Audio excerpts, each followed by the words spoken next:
tardes, perdón por los 10 minutos tarde, por aquí estar comentando con los colegas de la. Bueno, comenzamos la quinta sesión de la Cátedra Extraordinaria de Federico Mariscal, con la continuación de la sesión pasada, pero incluimos al inicio tres proyectos de arquitectura para seguir con esta mezcla de proyectos de arquitectura y trayectoria en otros ámbitos. Entonces vamos a presentar estos tres proyectos que corresponden más o menos a la época, ¿no? Tratamos de hacer correspondencias, aunque no siempre son exactamente los proyectos. Comenzamos con un condominio en Valle de las Palmas, en Interlomas, en el Estado de México. Recuerdan que en una primera etapa hacíamos casas individuales para venta. Bueno, pues ya para los 90s la gente comienza a buscar otro producto un poco menos caro y sobre todo con estos conjuntos que comparten algunos servicios. Y entonces este es el de los primeros que hicimos en la zona. Está ubicado aquí. Esta es la vialidad de la Barranca, que imaginen que en 1993 era una vialidad cualquiera.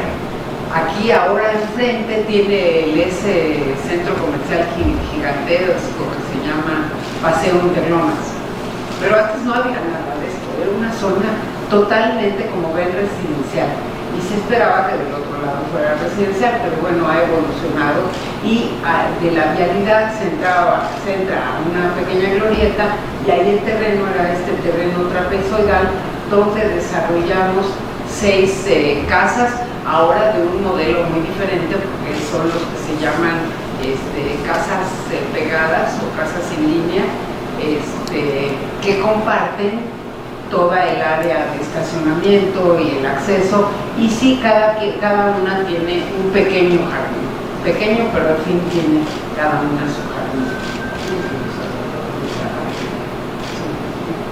Para que se ubiquen dónde está, en esta área se encuentra el Hospital Ángeles.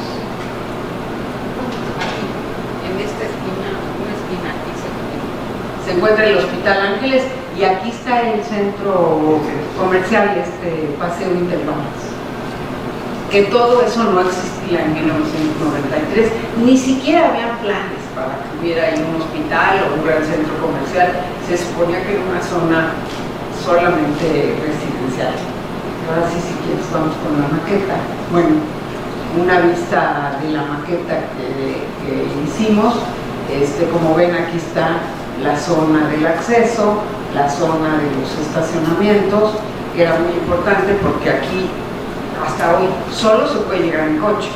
Es imposible cualquier otro tipo de transporte, aunque ya hay autobuses, pero pues es una zona, ya saben, Interlomas tiene el problema que se planeó para el coche y para el coche. Los seres humanos ahí no contaron, y van a ver más adelante. Yo fui directora de desarrollo urbano de ya les platicaré la gran problemática de una zona que no tiene un solo parque, no tiene un camellón. Entonces, bueno, por eso la importancia de los jardincitos en cada una de las casas.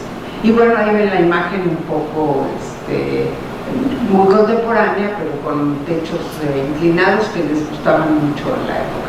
Este es un plano general, la zona del acceso, 18 coches, 3 por casa, para que vean la proporción del área de ocupación de la casa y el área de ocupación del automóvil.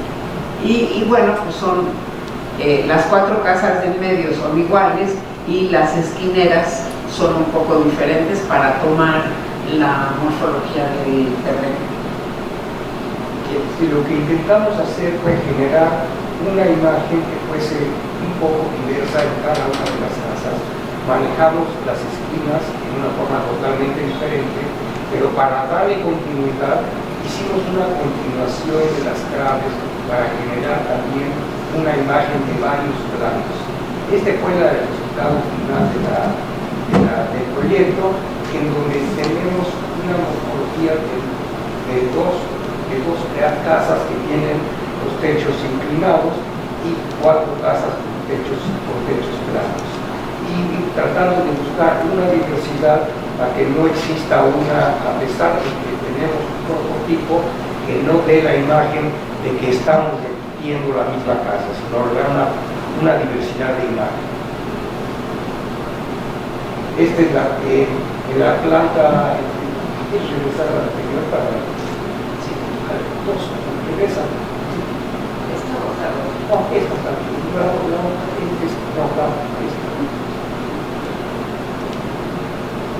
Sí, en estas casas lo que tenemos es el prototipo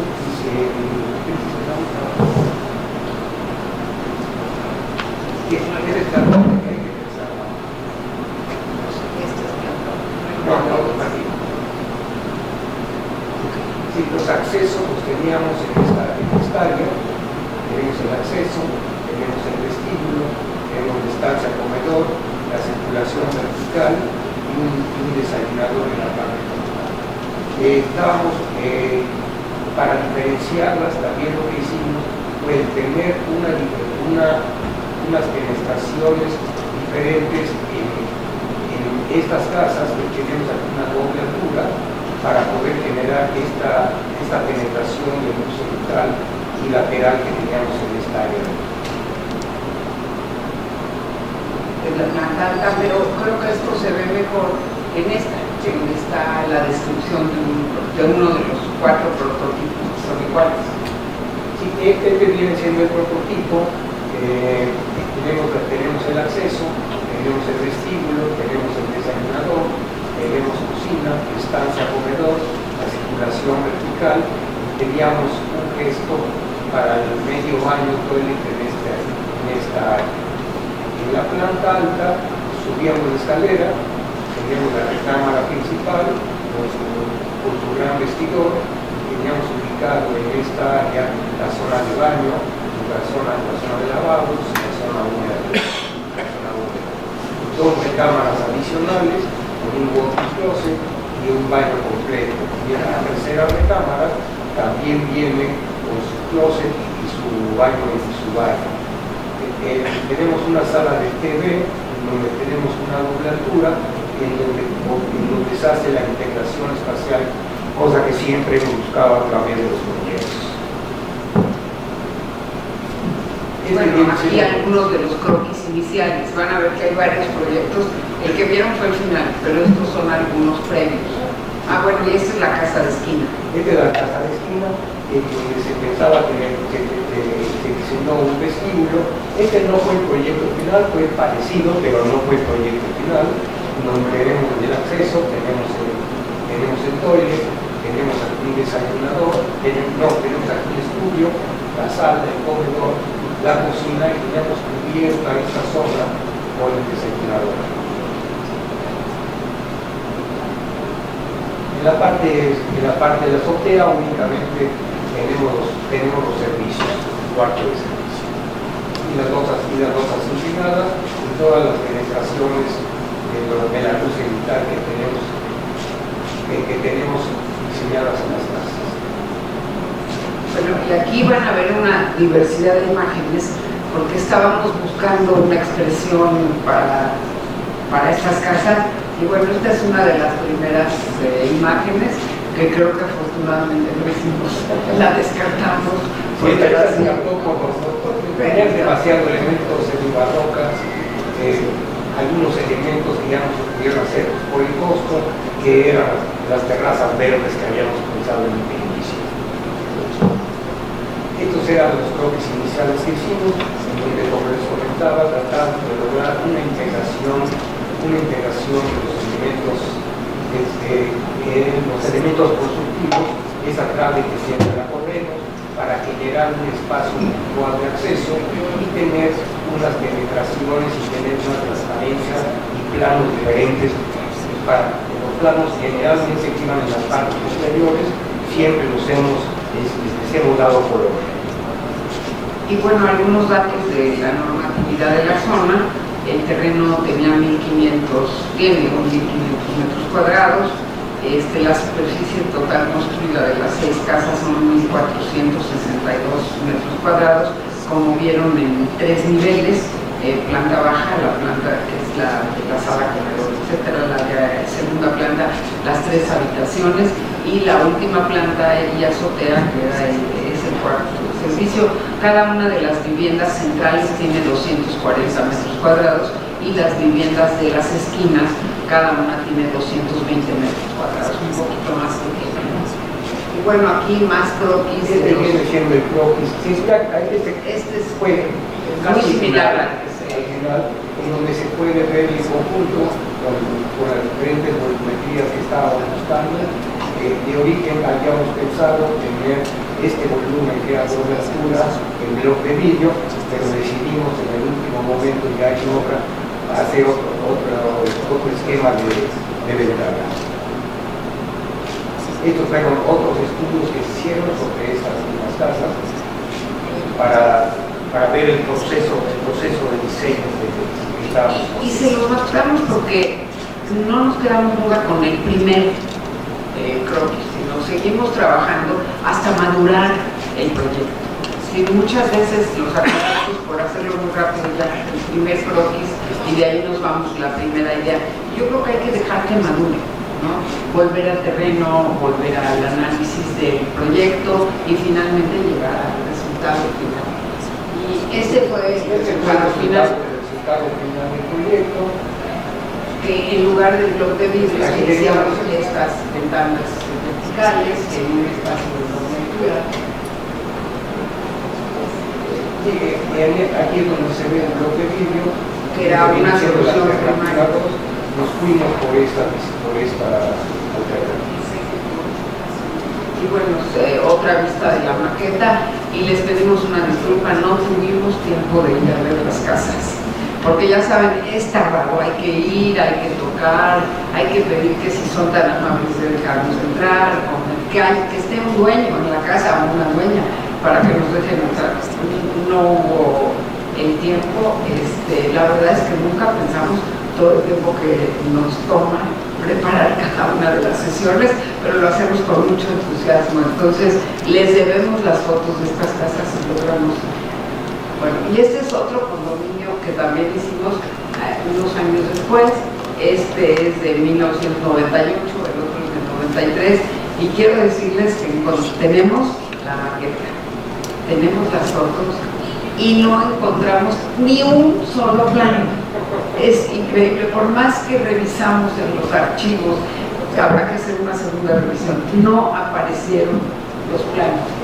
Entonces, el terreno donde están construidas es este terreno en Vista Hermosa, una curva que hay donde ven ubicadas las 3 casas, y pues no tenemos los números porque íbamos a inventar el tamaño del terreno, pero acorde a la normatividad de la zona, lo que cabía y lo que se nos permitía hacer eran 3 unidades, y como ven aquí también cada una tiene su jardín. Aquí son más grandes, en los jardincitos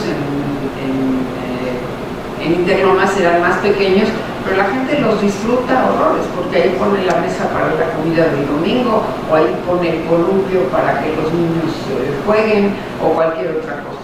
Entonces sí es un espacio de mucho uso.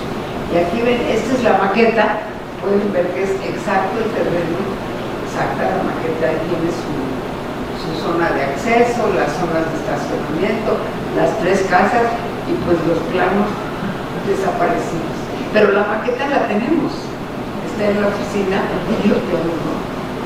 Sí, aquí la idea fue desfasar las casas para que cada una tuviese una utilidad, lograr una plaza de acceso para cada una de las casas, y continuamos en la transformación del proceso de diseño, y nosotros como arquitectos seguíamos con una misma idea de tener las decoraciones en cuadro, tener elementos de doble estructura que tenían esta zona, para lograr una diversidad y no una uniformidad completa.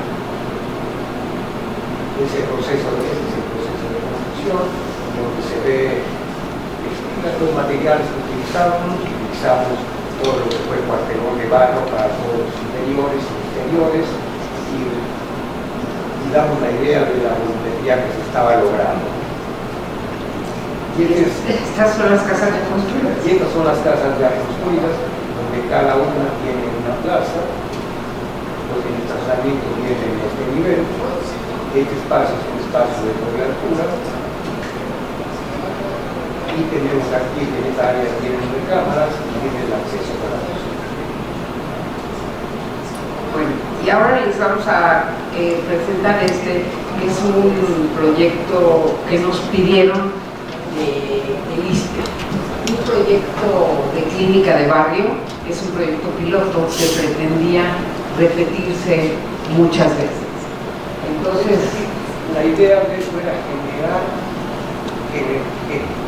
una nueva imagen y ofrecer los servicios médicos de cercanía, que se consolide la atención médica cotidiana de la comunidad y que atiendan las urgencias y emergencias.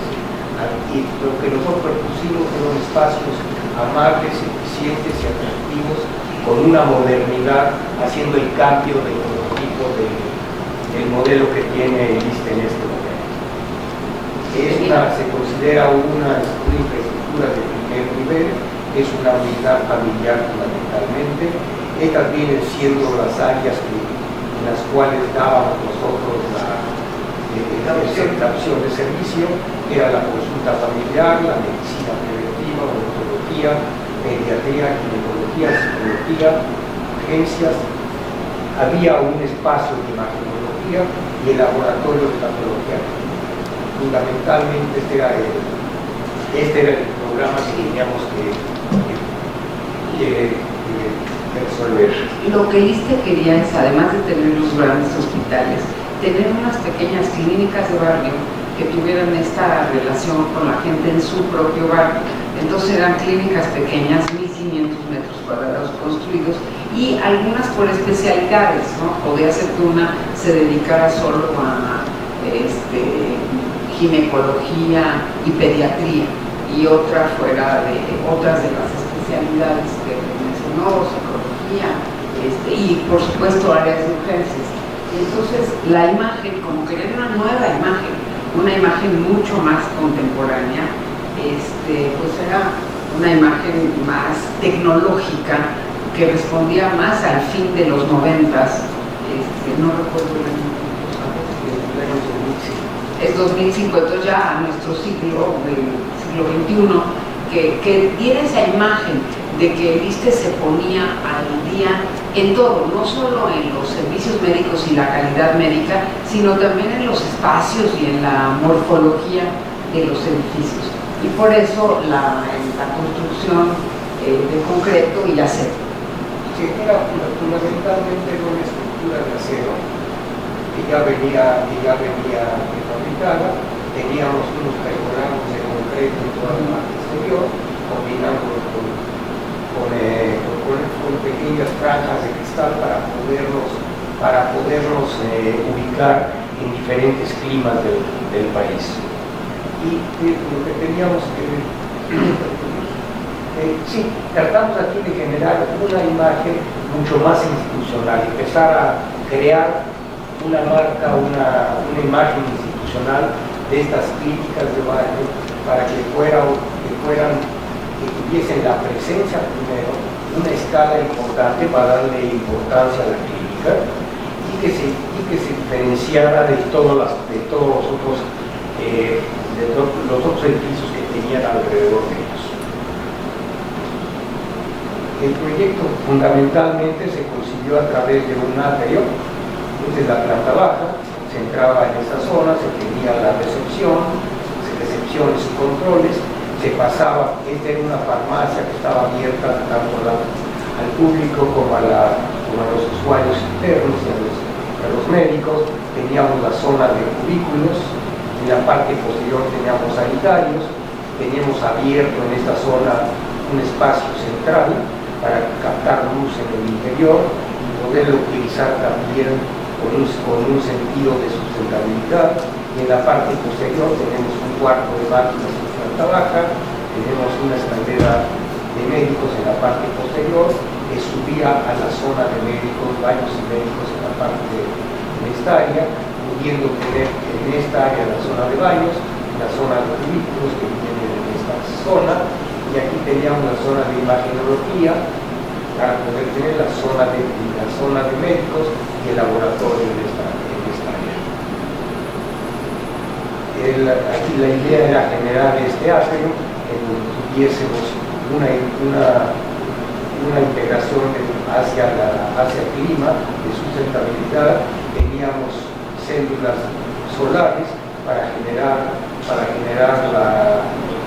la energía fotovoltaica, y obviamente teníamos iluminación cenital. Ese fue el concepto que nos generó este proyecto.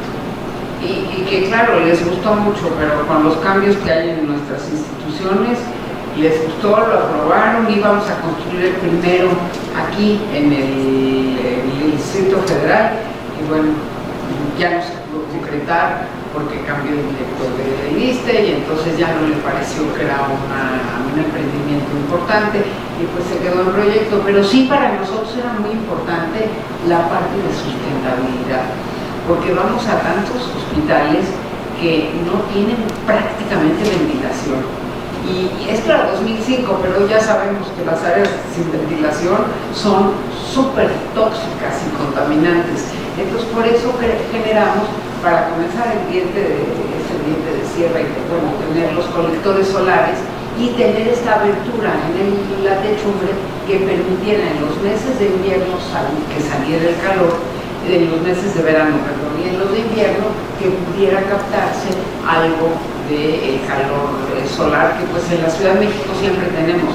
Puede hacer mucho frío, pero casi siempre a las 12, 1 de la tarde está el sol radiante. Entonces, un poco ser más sustentables. Ya desde el 2005 planteábamos esta tecnología que podía realmente aportar algo a las instalaciones médicas en la ciudad y por ende en el país. Estas eran las imágenes que pusimos, en donde se ve nuevamente la estructura, se ven los regulados, manejamos un elemento totalmente horizontal, tratando de módulos horizontales. Hicimos un ejercicio para no trabajar verticalmente todo lo que era la cancelería. Hicimos un intento de generar todo el diseño a la base de bandas horizontales. La fachada lateral, que sigue con la misma estructura para poder llevar este sistema constructivo. Es posible, las losas se propusieron de los acero para que sea muy fácil su construcción, y el armado de la estructura básica fundamental era posible, ya venía fabricada. Tenemos otra imagen del interior. Para generar esta imagen institucional, y sí estábamos buscando con un cambio dentro del sistema. Bueno, y continuamos donde nos quedamos la sesión pasada, hablando del Docomomo México, que como les dije, el Docomomo México fue admitido como sección nacional en 2004 en el Congreso de Docomomo que hubo en la ciudad de Nueva York, y entonces con el entusiasmo de continuar aportando, hacíamos cada año lo que se llama la tarea. La tarea es que hay que hacer fichas anuales sobre los edificios que deben formar parte y que forman parte del movimiento moderno en México y que deben ser protegidos.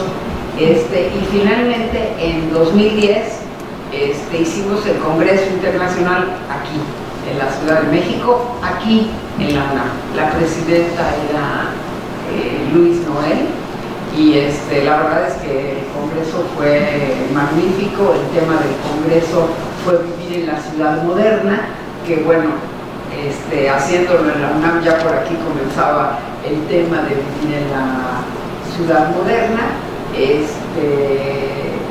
y claro, aquí ven los subtemas del Congreso y lo ven todo en inglés, porque claro, en un Congreso internacional en el cual, bueno, pues participamos todos estuvimos en el Congreso, una gran inauguración, ahí ven que fue del 24 al 29 de agosto de 2010, y la verdad es que fue un Congreso muy exitoso.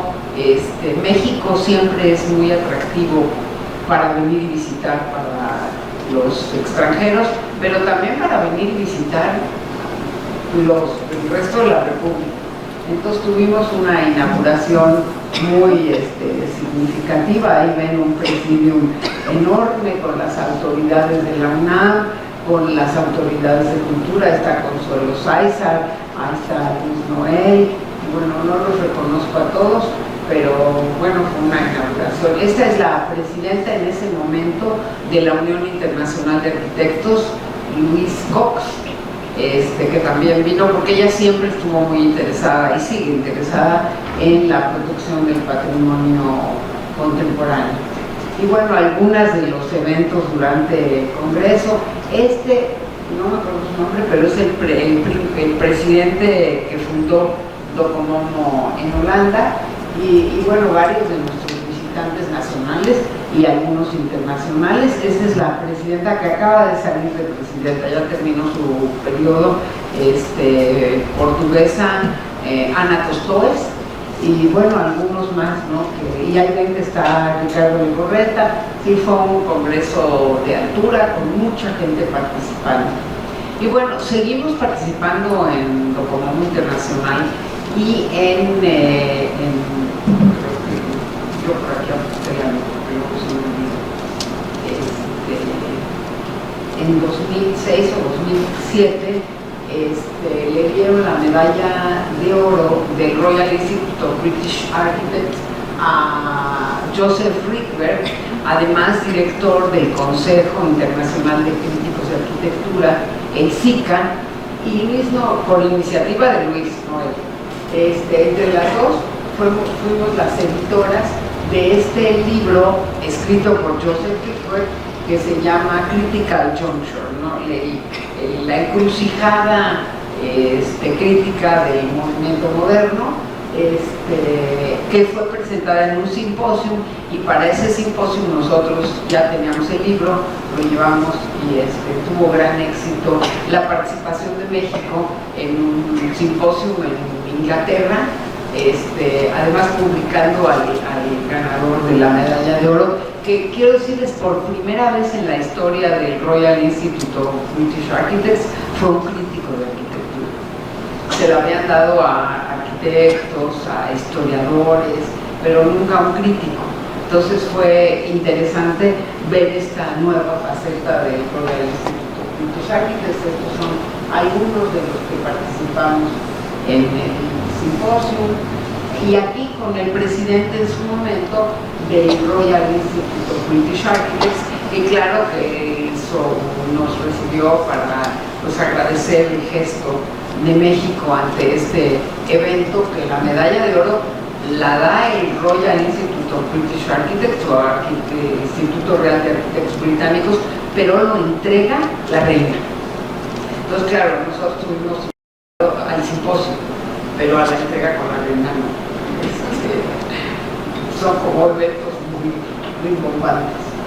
Y bueno, siguiendo con el trabajo en México de Docomomo, también comenzamos a publicar estos boletines que se siguen publicando. El primero fue el de otoño de 2003, y todos los de Docomomo escribimos en ellos, todos.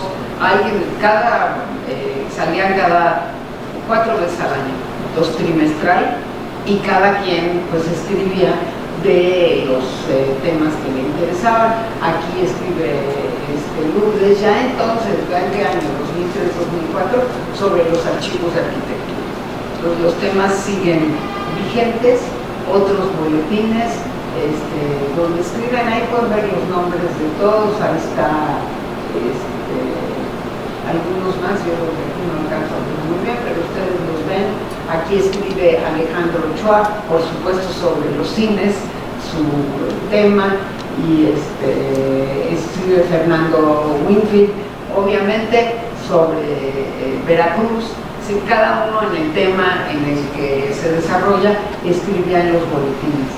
Nomás les puse las portadas. También hicimos varios libros. Aquí el que siempre le daba seguimiento a los libros es Iván, estaba al tanto de que los libros se publicaran, pero también de conseguir recursos para los libros, así que muchas gracias. Y bueno, los libros están, se pueden conseguir, y todos tienen cosas interesantes. Yo dejé Tocomomo de presidirlo porque les dije, me fui a Limba, y una vez que terminé mi periodo en el Limba, que fue en 2003 hacia mediados, para septiembre de 2003 me invitan a ser directora de desarrollo urbano del municipio de Huixquilucan. Y la verdad no es algo que me entusiasmaba mucho, pero un poco ya saben, le plantean a uno las cosas en una forma que no puede decir que no, y finalmente dije que sí. Quiero decirles que el trabajo más difícil en este país es el trabajo municipal. No se compara con el trabajo a nivel ni estatal ni federal. El nivel municipal es muy, muy fuerte, y sobre todo en un municipio tan rico como Huixquilucan. Ahí los propietarios de la tierra deciden que lo que ellos quieren se hace, porque se hace, y la reglamentación no importa para nada, no había manera.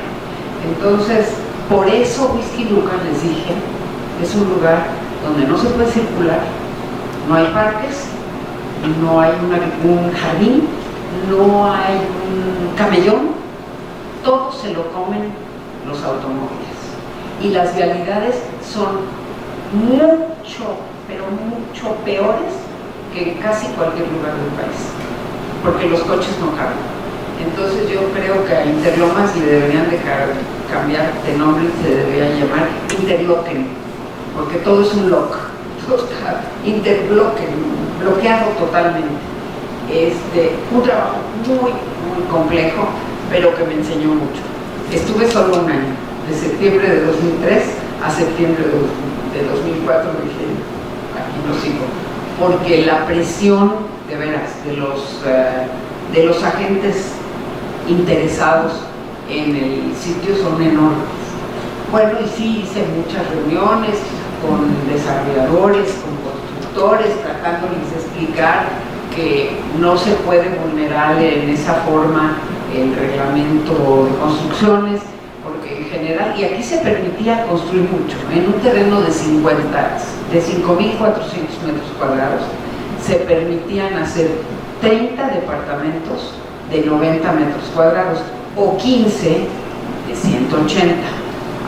Pero los desarrolladores querían hacer 30 de 180, lo cual significa no solo el doble de construcción, sino el doble de automóviles. Por eso el problema de esta zona son los automóviles, porque no hubo manera de pararlos. Yo decía, yo esa licencia no la firmo, ¿no? Esto es algo, yo no sé si sigue sucediendo en México, pero me llegaba a los 10 días una carta del gobernador del Estado de México que decía que él autorizaba ese proyecto.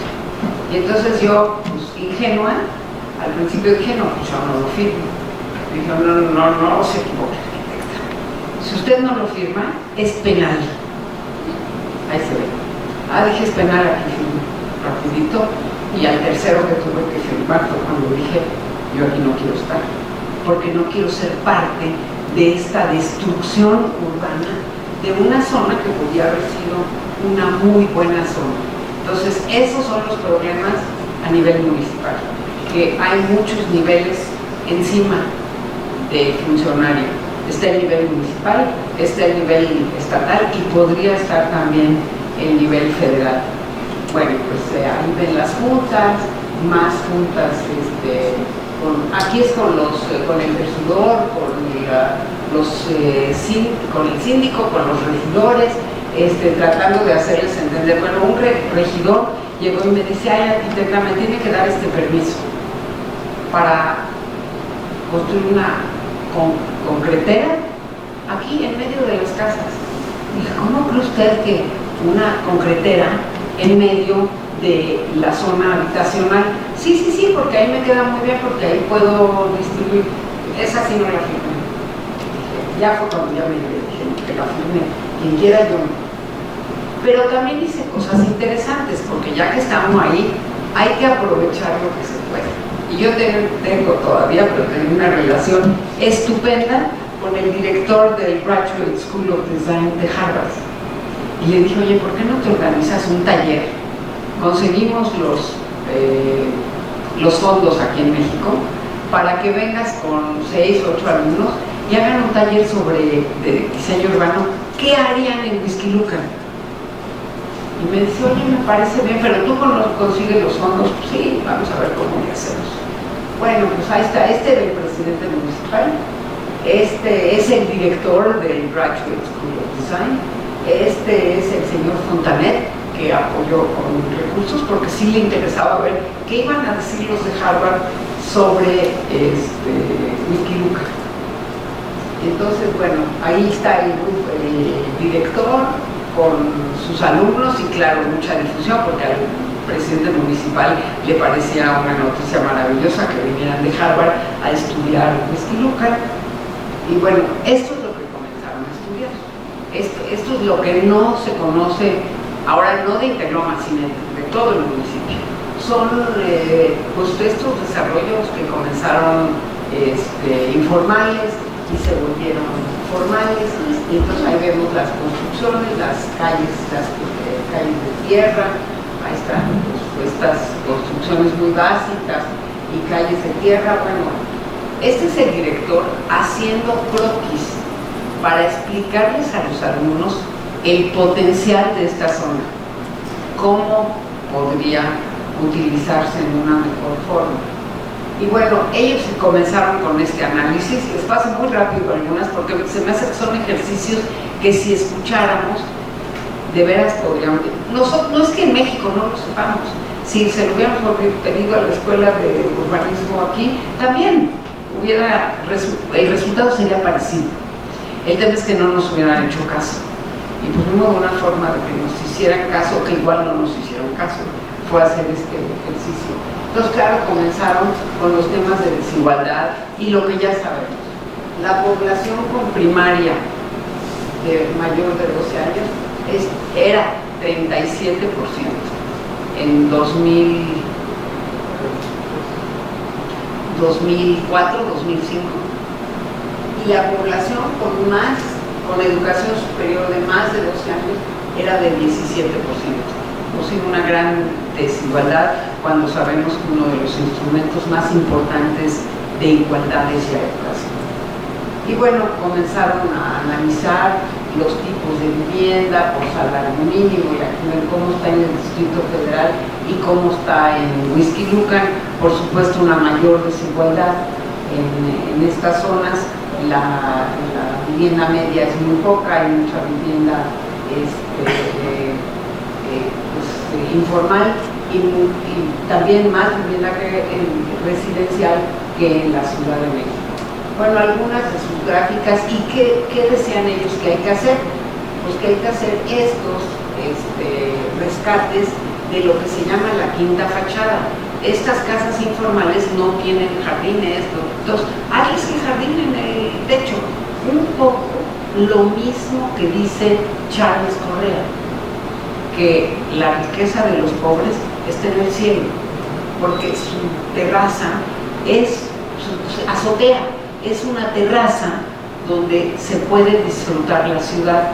Pues la misma teoría aquí aplicada, o que sí se ha hecho mucho, pintar fachadas, pero también el construir estas escaleras bien, porque como están en Whisky Lucan en laderas, pues si construyes esta, y estas sí se hicieron muchas, sí se construyeron algunas de las escaleras, porque es la forma mejor de comunicar a la gente con la parte de abajo y la parte alta y llegar a sus casas.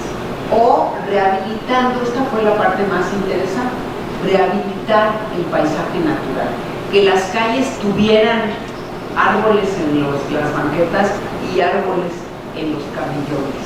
Entonces, este diseño de paisaje urbano, de rescatar el río, no tenerlo todo sucio y incorporar áreas de entretenimiento que pues obviamente son los espacios públicos. Y bueno, aquí estamos viendo la realidad de Whisky Lucan. Ahí está el director de Harvard, los estudiantes, los llevamos también a ver algunos ejemplos de vivienda en el Estado de México. Y bueno, ahí terminamos con una experiencia muy rica que dejó muchas enseñanzas y que pues desafortunadamente nunca encontré los recursos para publicarla, porque hubiera sido una publicación y ahí tengo todo el material, pero pues ya se quedó. Ahora habría que hacer otro taller, a lo mejor con la UNAM, invitamos a alguien de Harvard y que trabajen mixtos, los alumnos de aquí y los de allá, que es todavía más rico.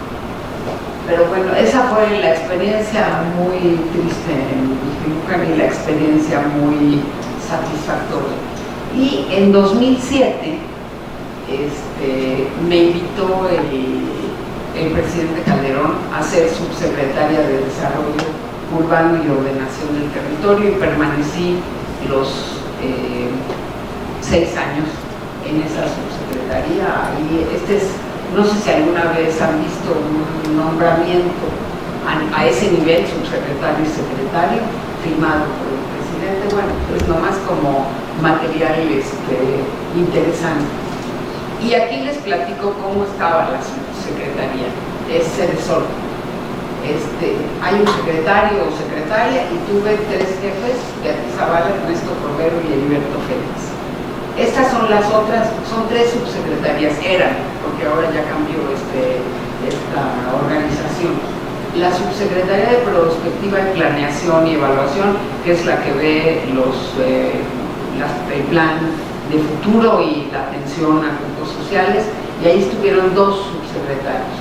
En la subsecretaría de Desarrollo Social y Desarrollo Humano estuvieron 2 subsecretarios. La verdad es que todos magníficos funcionarios públicos.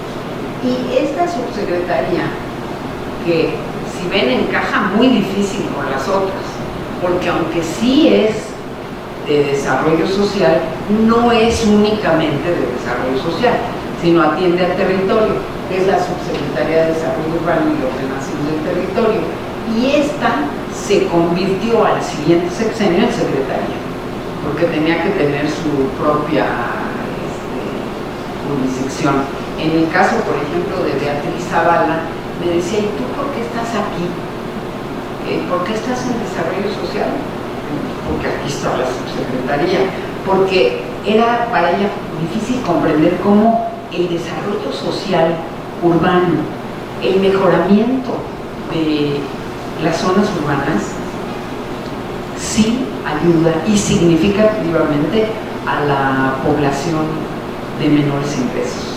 Sí es un paso adelante en desarrollo social, cuando tienen buenos parques y buenas calles y buenos servicios de infraestructura eléctrica, hidráulica, sanitaria.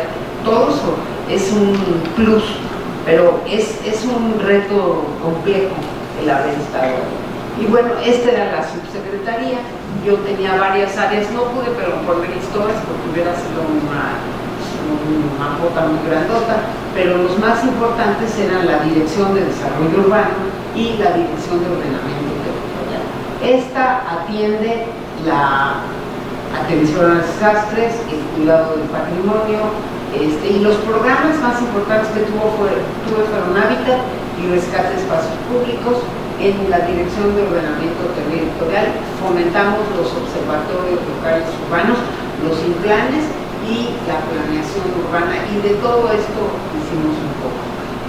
Pero de todos estos hay un programa que yo tuve la oportunidad de crear, y creo que por eso me invitó el presidente, porque me hizo una pregunta: bueno, ¿qué haría usted en todas las ciudades de nuestro país que ayudaran a la vida urbana y a la ciudad?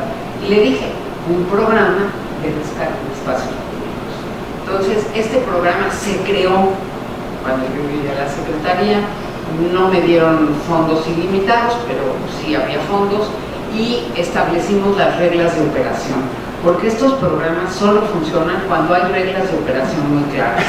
El rescate de espacios públicos solo se aplicaba a ciudades o municipios de más de 50,000 habitantes, porque aplicarlo en lugares muy chiquitos no tiene gran impacto, pero tenía otras condicionantes: más de 50,000 habitantes y en zonas de inseguridad, ya fueran la zona centro de las ciudades o las periferias, pero que hubiera manifiestamente una situación de inseguridad en la zona.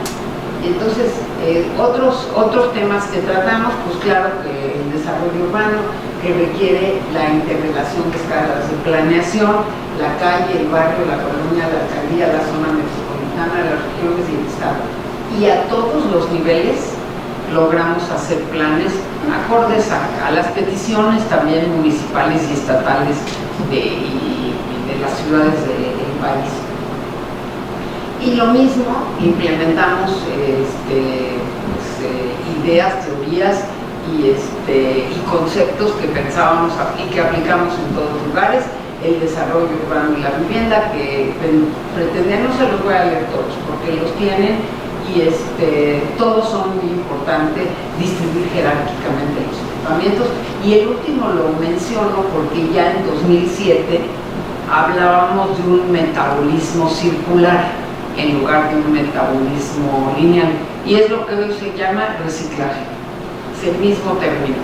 Aquí hablábamos de que el agua no podía entrar, usarse y salir, y la madera no podía entrar en el usarse y salir, y todos los insumos, sino que había que entrar, utilizarlos y reutilizarlos las veces que fuera posible, y entonces desecharlos. Si ya el concepto de sustentabilidad y de reciclaje estaba planteado desde ese momento en Cedesol, y algunas cosas interesantes logramos hacer.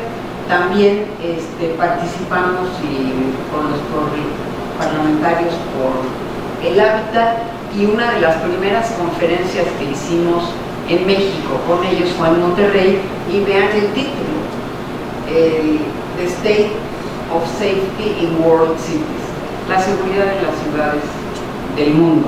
Y obviamente eran las ciudades del país, y por eso comenzamos en el norte, en Monterrey. Hubiera sido mucho mejor comenzar en Ciudad Juárez, pero inmediatamente la política se movió hacia la atención que merecía Juárez. Lo que les digo es que siempre estábamos haciendo conferencias y invitando obviamente a nacionales, porque lo que teníamos es que conocer la problemática de nuestro país, pero alimentarnos también de estrategias que se estaban utilizando a nivel internacional. Y bueno, las políticas para el desarrollo de México, se presentó eran todas las políticas para el desarrollo, y obviamente una de las partes eran las políticas en materia urbana y territorial. Y bueno, el primer programa, que es muy difícil hablar de todo al mismo tiempo, entonces les hablo del primero porque ese fue el que yo llegué a crear. Existía el programa Hábitat, yo posiblemente lo cambié, lo modifiqué, lo alimenté con más cosas, pero ya existía, y no existía. Entonces partimos de cero, y partimos desde hacer guías para el diseño del espacio público seguro y incluyente, porque los municipios no tenían idea de qué estábamos hablando.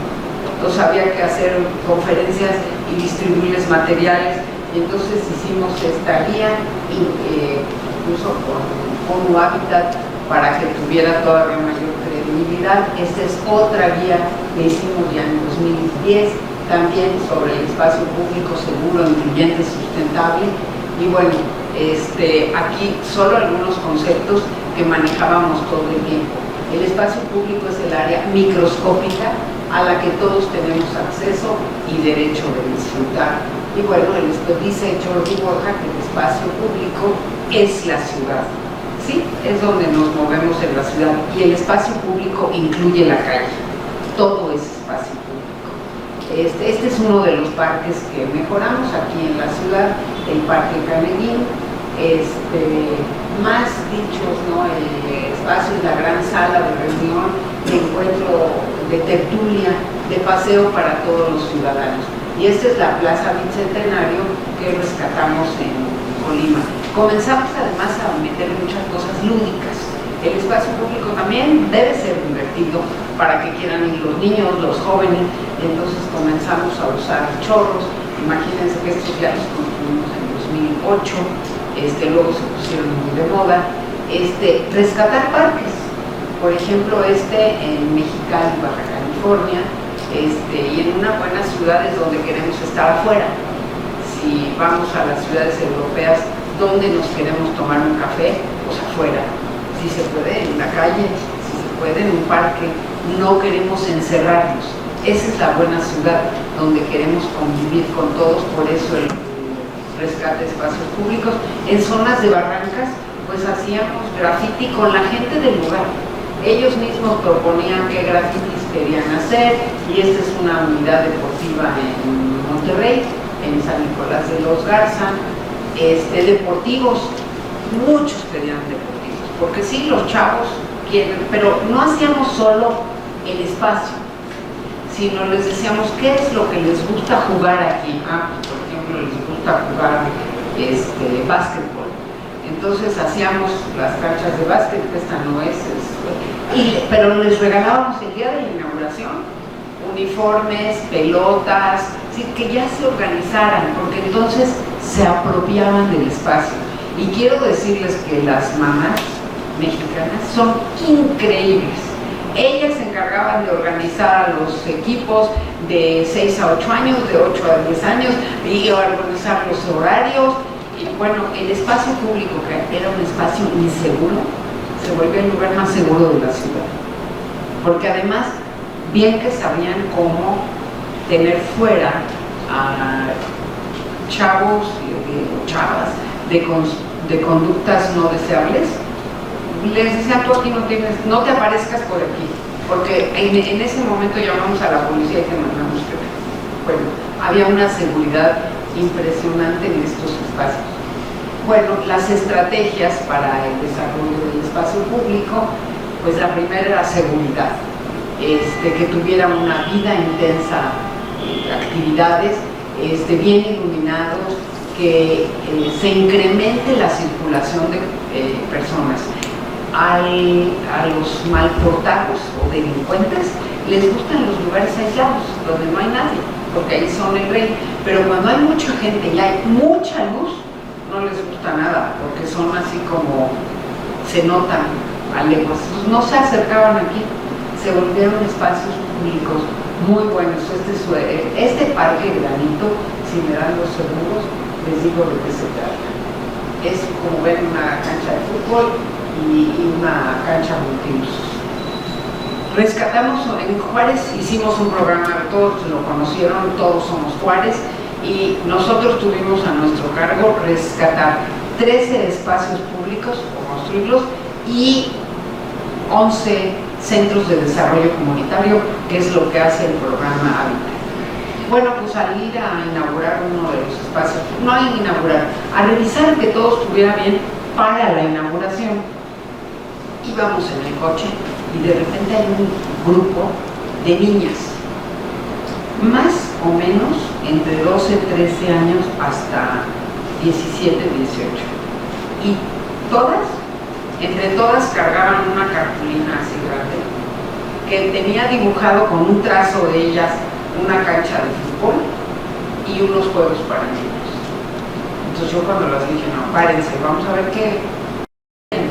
Y entonces ya nos bajamos. Y es que, miren, están por inaugurar una cancha de fútbol para niños y ellos no nos dejan entrar y nosotras también queremos jugar. Entonces hicimos este dibujo porque ahí hay un espacio que pensamos que es municipal y está desocupado.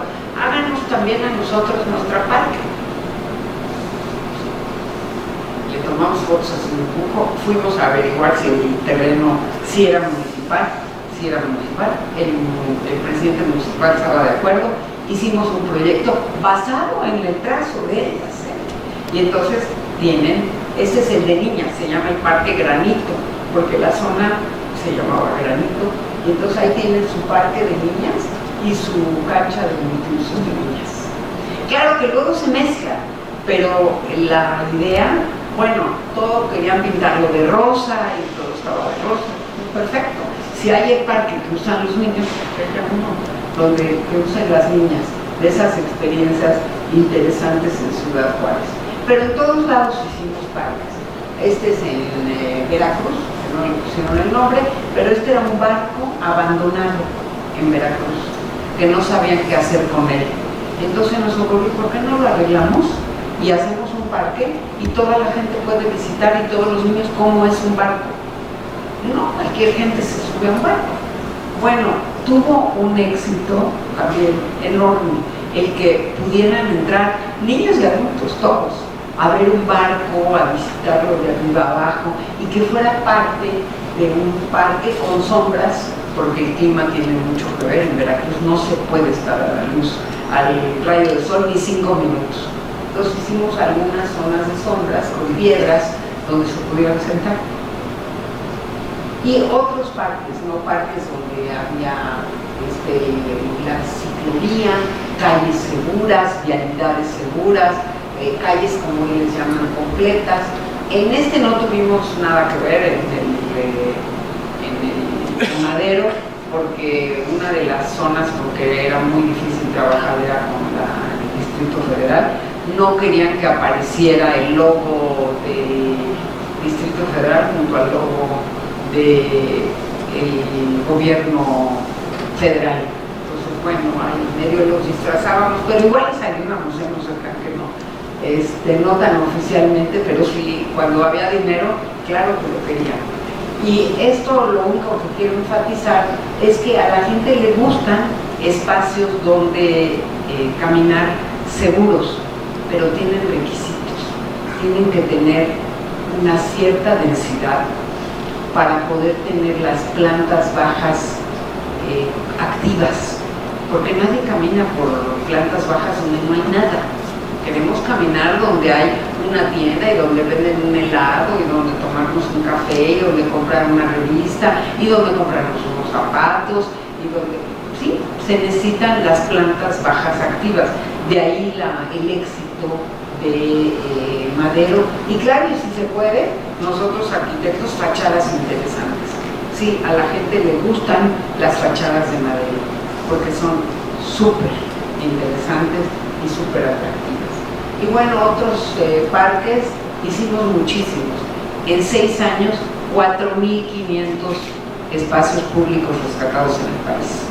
Entonces sí era un programa que nos dedicábamos a él, no que nos quitara el tiempo, porque la satisfacción era enorme, pero que demandaba mucho tiempo. Y es importante el mobiliario público en zonas para descansar. Como ven, son zonas para platicar, que no tengan deporte, sino que sean para tomarse un café y platicar, porque esa va dirigida a otro grupo de edad. También hay que atender a los adultos mayores que van a estos espacios, zonas para el ejercicio, parques para patinetas.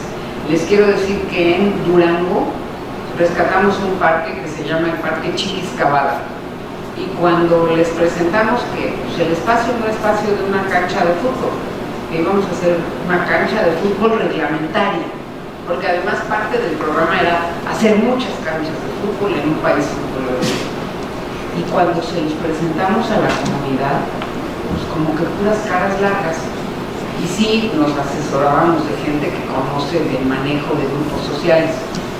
Y me dice no les gusta. Oigan, ¿no les gusta la cancha? ¿Qué quieren? Queremos un parque de patinetas. Les confieso que en 2007 a mí las patinetas me daban un poco de miedo, porque dije, ¿y si alguien se rompe un brazo, se rompe la cabeza y nos van a echar la culpa a nosotros? No, hicimos ese primer parque con 3 áreas, el área de principiantes, el área intermedia y el área de expertos, donde se dan vueltas en el aire y hacen... Nunca pasó nada, les encantó el parque, pero lo más importante era una zona súper insegura. tenían reportes por lo menos de 50 a 70 asaltos en el entorno del parque, los 250 metros que lo rodeaban cada mes. Esto bajó 60% una vez que se inauguró el parque. Sí cambia la conducta y sí vuelve las zonas más seguras, por eso las patinetas. Y bueno, jardines también, arreglar las plazas centrales de la ciudad donde la gente pueda irse a pasear.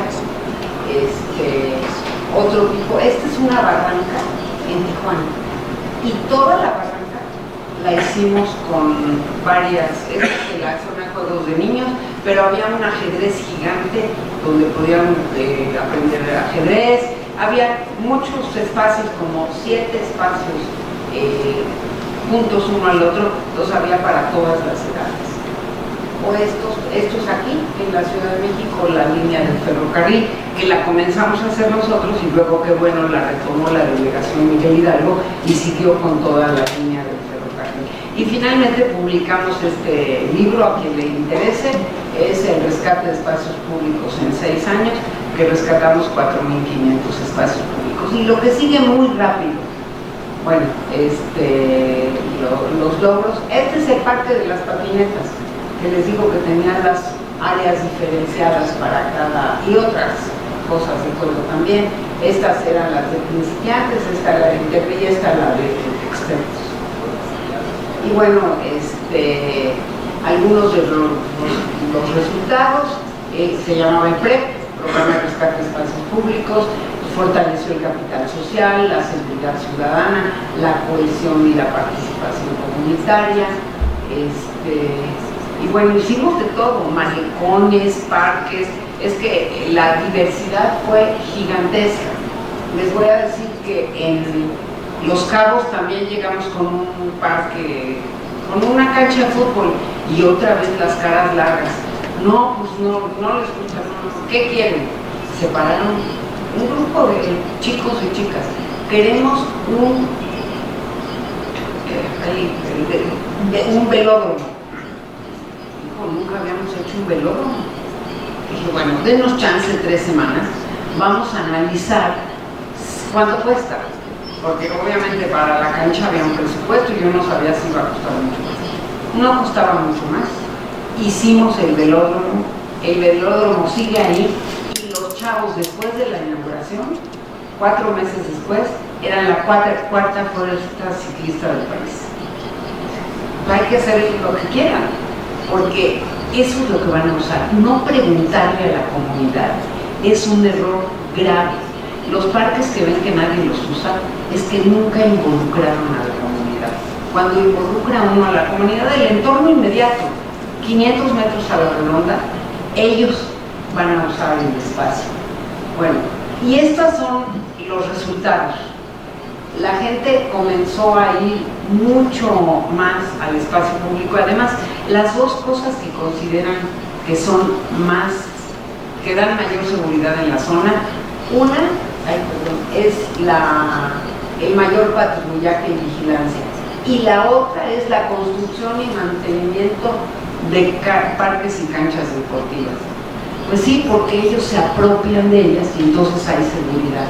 Y bueno, en la encuesta esta nacional que hicimos, también la percepción de inseguridad se redujo. Antes era esta y ahora es la percepción de seguridad. Creció enormemente la contribución del espacio público recuperado al mejoramiento de la seguridad pública. Y bueno, luego hicimos también, pues había que destacar el programa.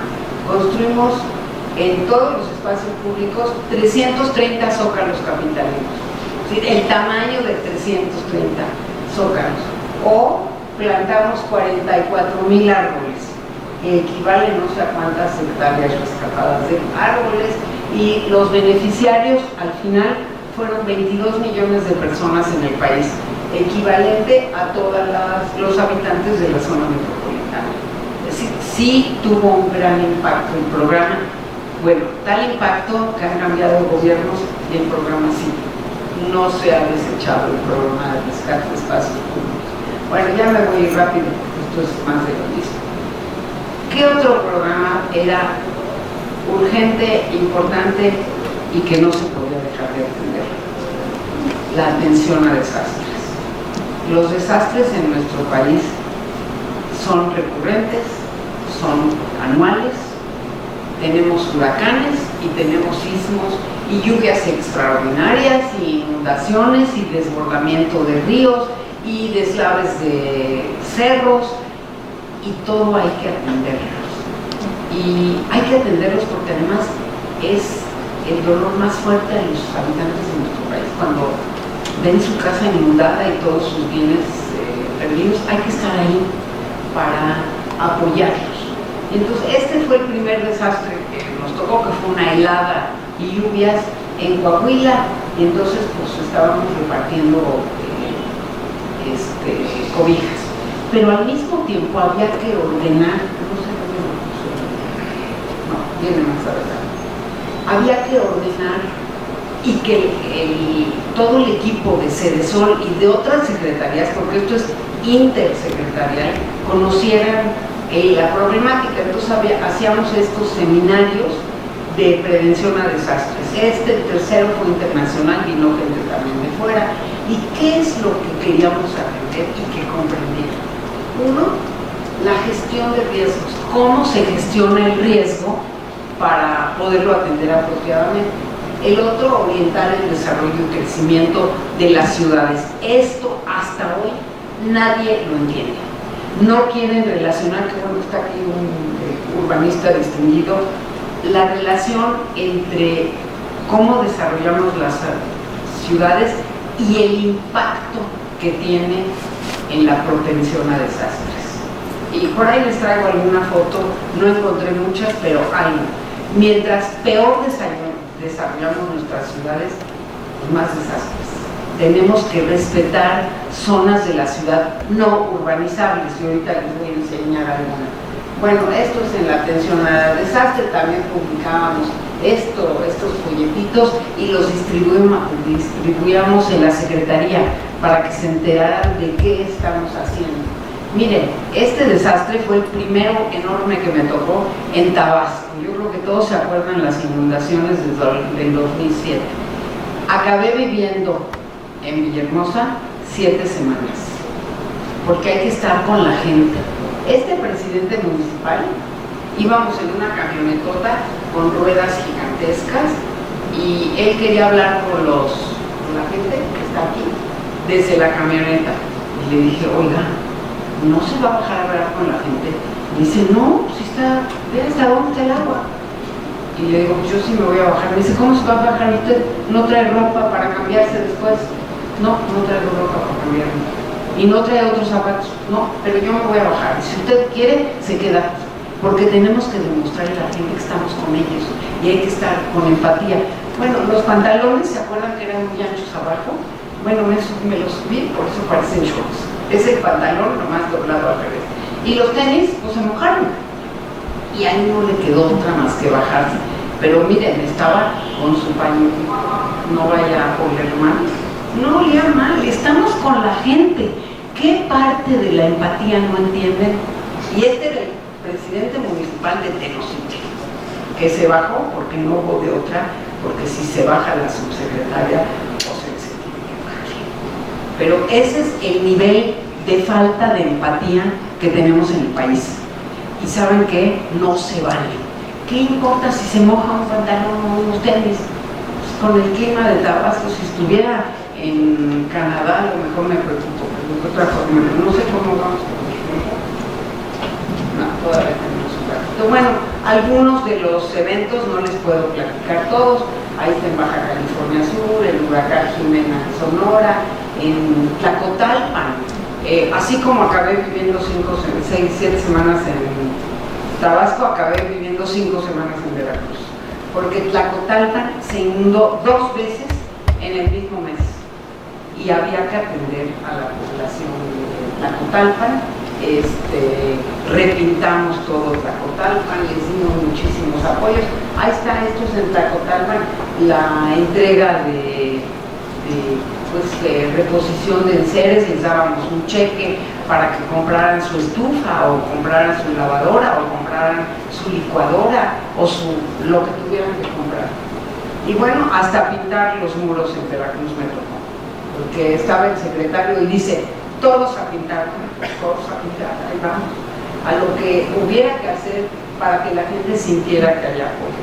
Y algunos desastres que se podían evitar, y porque no quieren entender la gravedad de los desastres, y esto es lo que les digo del territorio, en Monterrey.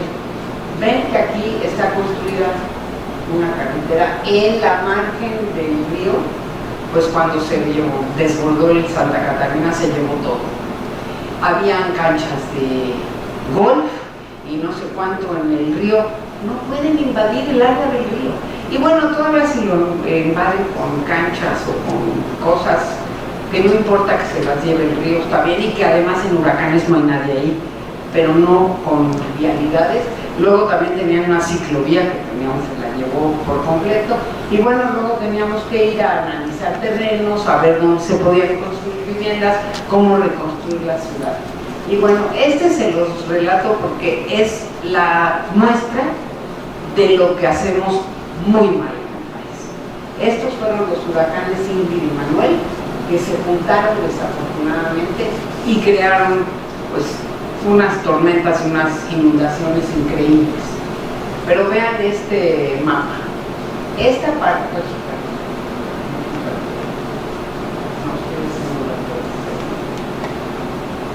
esta Camila era la siguiente.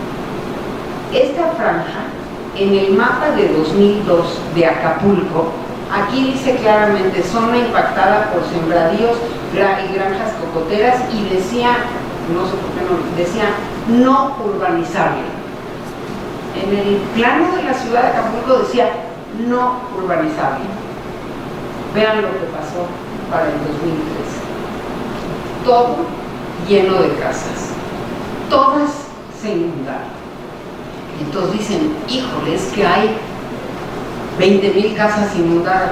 Pues claro, si se asientan donde el mapa, el plan urbano y la dictaminación dice no urbanizable, pues esto es lo que pasa.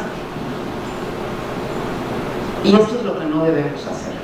Por eso es tan importante el conocer los planes de desarrollo urbano y leer con detenimiento. No me voy a detener más, fue un desastre tremendo, hubo que hacer nuevas zonas de vivienda, y bueno, esto mismo sucedió en Angangueo por otros motivos, y entonces en Angangueo de plano, Angangueo está al lado del río, y todas las casas en las márgenes del río, y todas se fueron al río. Y saben que en lugar de reconstruirlas, hicimos un poblado nuevo. Aquí estamos en la inauguración de Angangueo, y esto es Angangueo, un poblado alejado del río, pero alejado quiere decir a 3 kilómetros o 2,5 kilómetros, en una zona más alta, donde no se puede inundar, donde cae el agua de las montañas, así que tiene agua, y con una tipología muy cercana a la ciudad. Y yo creo que sí hay soluciones, pero hay que alejarnos de las zonas de riesgo. Bueno, en Mazatlán, esta se les menciono por otro, nos va a llevar a otro tema. Estos son los hoteles que se construían en Mazatlán, ya saben, hoteles muy bonitos, con el campo de golf. ¿Y dónde vive la gente? Porque estos hoteles requieren todo tipo de servicios, desde cocineros, jardineros, mucamas, todo. Luego, ¿a dónde vive? Ahí. No es lógico. Deberían, para comenzar, vivir en una zona más o menos cercana y construirles un pueblo, un poblado pequeño de 2,000 habitantes, pero es un pequeño pueblo. No hacer estos tapetes que ya sabemos de casitas que no funcionan. Pero esto era en Mazatlán. Y esto me lleva al siguiente tema, que es también participábamos en Fonatur, los nuevos desarrollos del turismo. Y no se imaginan la dificultad de explicar que esto no se puede hacer, que no puedes hacer los hoteles más lujosos y más hermosos y en las playas más bellas de nuestro país, y a la gente no darle un entorno digno donde vivir. Seamos un poco más equitativos. Bueno, me voy, estas son reuniones, esta fue una reunión especial, pero era la única foto que tenía de Fonatur, que éramos las servidoras públicas del gobierno en esa época, que nos reuníamos a comer cada 3 meses. Bueno, y esa vez nos invitó la directora de Fonatur. Y bueno, esto me lleva al tema siguiente, que son las ciudades de México. ¿Cómo crecen nuestras ciudades? ¿Cómo crecían? Y otro de los temas en el que me involucré muchísimo, yo creo que sigue siendo un reto importantísimo. Fíjense, las ciudades de México, comparando su población con su expansión, en términos generales, en 30 años, de 1980 a 2010, la población se duplicó de 67 millones 68 a 114, 115 millones de habitantes. Pero la extensión de las manchas urbanas creció 7 veces, en promedio, porque cuando nos metemos al análisis de cada mancha urbana, las variaciones son muchas. Y a pesar de los esfuerzos que hemos hecho, el patrón de crecimiento de las ciudades continúa. Mire, publicamos este libro que se llama La expansión de las ciudades de México de 1980 a 2000. El libro no tiene texto, ahí se me olvidó traer. Es el plano de la ciudad con la población y la mancha urbana 1980, 2000 y 2010. Y la comparativa. Y les voy a enseñar nada más algunas. Bueno, esto es importante, nuestro país es un país urbano. Esta es una gráfica de 2010, de cuando se publicó el libro. 50% de la población mundial vivía en ciudades, pero en México ya vivíamos 76.8% de los mexicanos en ciudades. Somos un país eminentemente urbano. Y bueno, estas son las manchas urbanas. Las grandes rojas eran de más de 1 millón de habitantes, que eran 11, hoy ya somos 18, sí, hoy ya somos 18 ciudades de más de 1 millón de habitantes, y bueno, las que siguen es medio millón, 100,000, y el libro solo abarca ciudades de más de 100,000 habitantes hasta 1 millón de habitantes, que eran en ese momento 140 ciudades del país. Y bueno, esta es una página textual del libro. Bueno, tiene otros datos en la otra hoja. Pero este es León, Guanajuato. Tenía en ese momento 1.425.000 habitantes, es de las grandes zonas metropolitanas, y había crecido de 1980 a 2010 2.20 veces su población, se duplicó y un poco más. Pero la mancha urbana, que era pequeña, que es lo verde, se creció casi 7 veces. No hay dinero que alcance con el doble de población para mantener 7 veces el territorio. Y este no es el caso más extremo, ¿eh? Voy rápido con algunas. Este es Tuxtla Gutiérrez. Tuxtla era muy chiquito, sí es cierto que era muy chiquito, y creció en población de 200,000 habitantes a 700,000, es decir, 3.48 veces, que es un bono demográfico impresionante en 30 años, pero no nos aprovechó porque la mancha urbana se fue de una ciudad muy chiquita a una ciudad enorme de 14,000 hectáreas, y creció 15 veces. Pero si quieren irse a más extremos, esta que es Querétaro triplicó su población y creció 16 veces, pero Toluca es la joya de la corona. Creció también mucho, 3.41 veces en población, y su territorio creció 26 veces. Pues un reto gigantesco poder mantener una ciudad de ese tamaño. Y lo vuelvo a presentar porque la verdad es un fenómeno desconocido en el país, como que a nadie le interesa. Y los municipios se preocupan por su municipio, pero no por la mancha urbana de la ciudad, con temas muy interesantes. Esta mancha urbana, si fuera solo la mancha urbana central, es un gran reto, pero con estos crecimientos confeti, el reto se vuelve exponencial, porque a cada uno de estos lugarcitos hay que llevar vialidades, salud, educación, mercado, todos los servicios. Entonces, no hay recursos que alcancen para hacer todo esto en este crecimiento que yo lo bauticé confeti, porque parece que tiraron confeti, pero los americanos lo tienen catalogado, se llama leapfrog growth, crecimiento a brinco de rana, y lo catalogan como el peor crecimiento que puede tener una ciudad. Bueno, pero, y con esto terminamos.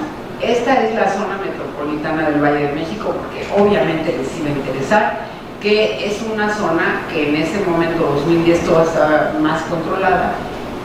Toda la zona metropolitana había crecido 1.42 veces en 30 años en su población, pero la mancha urbana había crecido 3.57, como ven, mucho más controlada que las demás.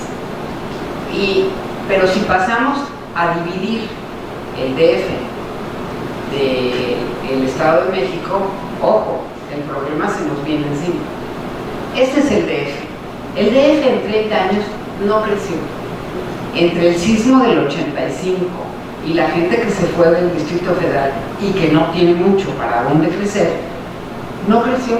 Tenía 8.831.000 habitantes a 8.051.000 habitantes en 30 años, es nada. Y la mancha urbana creció 0.75 veces, de 34 a 61.000 hectáreas. Sí, más o menos controlada. El problema es que no hay a dónde crecer. ¿Y dónde crece? Pues crece hacia la zona de reservas ecológicas, que no deberían crecer para allá. Crece hacia Milpalta y crece hacia Xochimilco. Ya no debería crecer, deberíamos densificar, que hay muchas oportunidades para densificar, pero les voy a mostrar qué pasaba en el Estado de México en esos mismos 30 años. La población creció 2.19 veces, pero su territorio creció 7.29 veces, y todo con este crecimiento en tipo confeti, muy caro y que genera mucha congestión vial. Creo que todos la padecemos y cada día, pero descansamos en la pandemia, pero ahorita ya volvió a todo lo que era.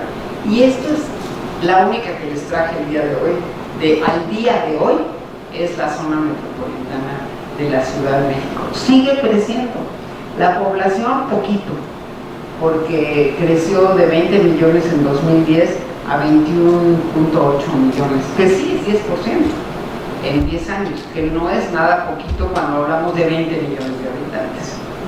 Y el área urbana creció de 185.000 hectáreas a 215.000 hectáreas, que se suena poco, pero resulta siendo mucho en número de hectáreas. Y bueno, y la densidad, que ese es un tema que no está en todas las gráficas, ya no se las mostré, pero la densidad, que en 80 teníamos 272 habitantes por hectárea, que era muy bueno, ahora tenemos 101. Cuando necesitamos subir la densidad, la vamos bajando. Y yo creo que con esto dejamos la charla de hoy. Seguimos con Cedesol la próxima. ¿Sí está bien? ¿O quiero? Sí, y la reflexión final de esta expansión.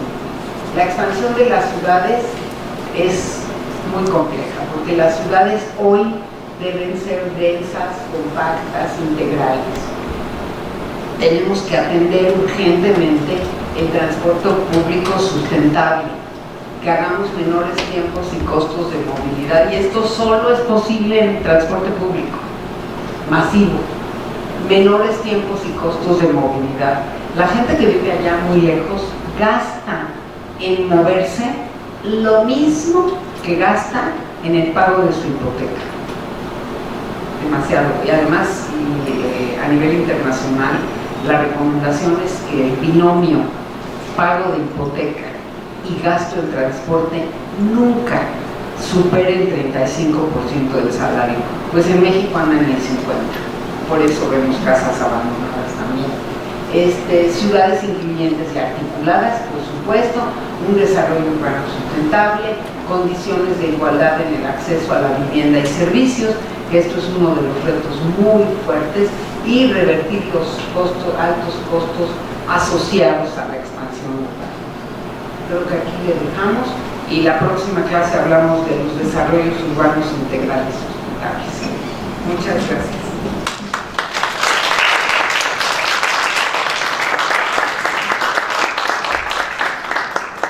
Pues si quieren pasamos a algunas preguntas, y bueno, sé que son temas que a lo mejor en esta cátedra nunca se habían mencionado, pero creo que enriquecen el conocimiento tanto de cada uno como el bagaje de conocimientos de la propia facultad. Pues a ver, preguntas o comentarios o críticas que también se dan. Todas. Gracias, Sara. Bueno, varias cosas. Primero, pues un panorama muy crudo que invita mucho a la reflexión, ¿no? Yo sabía un poco más o menos, alguna vez habías platicado de esto, también lo he platicado con el doctor Green, la cuestión del agua, y realmente es un panorama desolador que, bueno, finalmente pues es un reto para los o las urbanistas y los arquitectos, ¿no? Segundo punto. Y los funcionarios públicos, sí, que conozcan el problema. Claro. El tema es que, como no son temas muy gratos, lo mejor es ignorarlos.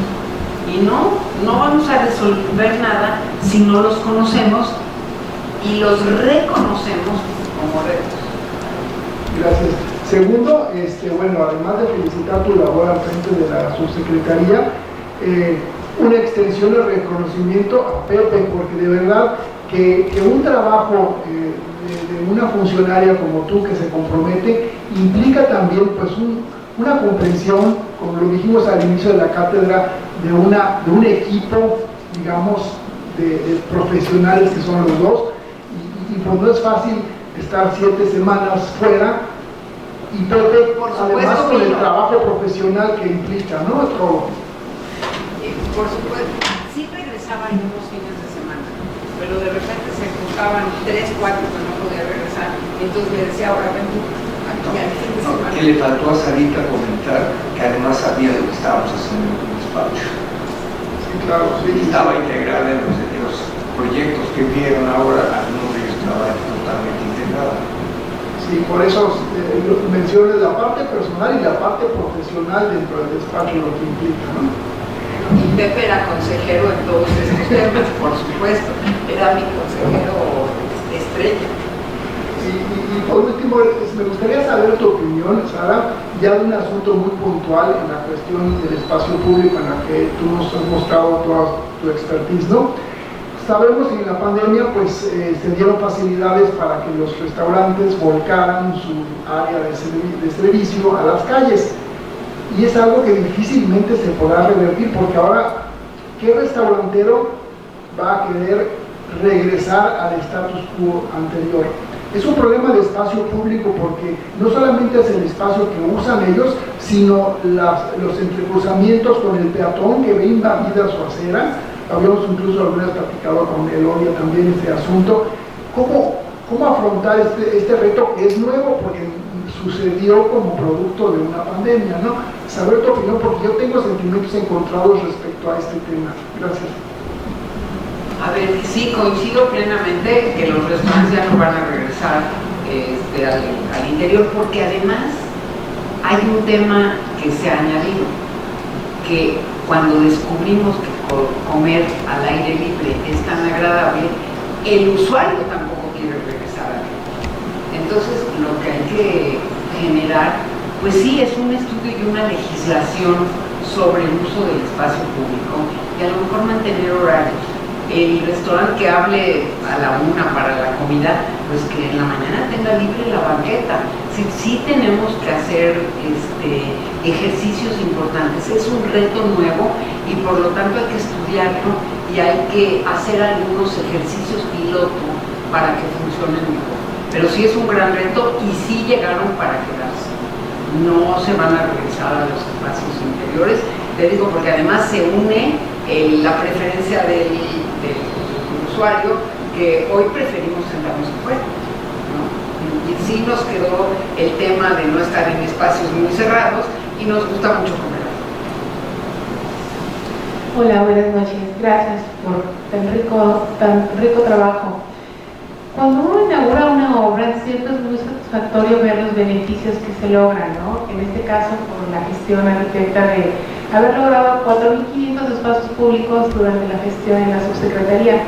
De esta producción, ¿todavía existe? ¿Se mantiene? ¿En qué condiciones? ¿Qué han hecho para lograrlo? Porque el espacio público, cuando se inaugura, es muy bonito, pero falta de atención, de interés, se van deteriorando. Al día de hoy, ¿en qué condiciones están ellas? No tengo la respuesta, pero es exactamente la misma pregunta que me hicieron cuando terminamos, de los cuántos estaban en buenas condiciones. En términos generales, en 2012 estaba el 94% en buenas condiciones. Siempre hay un porcentaje que no queda, pero hoy ya no lo sé. El tema más importante en el espacio público fue uno que mencioné a lo mejor varias veces. Hay que involucrar a la comunidad, porque ellos son los que lo van a cumplir. El municipio cambia de presidente municipal, cambia de regidores, cambia de partido, cambia de objetivos, pero la gente no. La gente que vive en el entorno quiere su espacio público. Y si los involucras, mejor. En algunos parques logramos hacer una pequeña tipo tiendita que vendía nada cocinado, refrescos y algunas golosinas. Y hacíamos que las madres que vivían alrededor, las residentes, fueran las que lo manejaran. Porque además tenía en la ecuación que un 10% o 20% de lo que ganaban era para mantenimiento del parque. Entonces la ecuación era buena, no siempre se puede. Y hoy la verdad es que no lo sé porque se necesita monitoreo. Y quien puede monitorearlo es el municipio. Y los municipios, de veras que es el nivel más complejo, es el más cercano a la gente, pero al mismo tiempo es el más complejo. Inclusive en alguna ocasión, y sé que el municipio y en donde, un parque estaba a punto de inaugurarse, pero no fuimos a inaugurar. Le faltaban los botes de basura, le faltaban algunas guarniciones, y mientras no estuviera terminado, entonces se fue un presidente municipal y hubo el otro. Y pidió dinero para hacer otro parque. Le dijimos, no, pues sí entra pero no va a tener usted ni un peso mientras no termine el parque tal. Pues yo ese parque no lo termino, ese parque es de Pedro y yo no voy a terminar ninguna obra de que se fue. Está usted en su derecho, no hay recursos. Bueno, imagínense el juego. Pero a las 2 semanas habló y entendió que, porque le dije, mire, el parque ni es de Pedro, ni es usted, es de la comunidad. Y la comunidad me dice, ya está terminado, hay que terminar.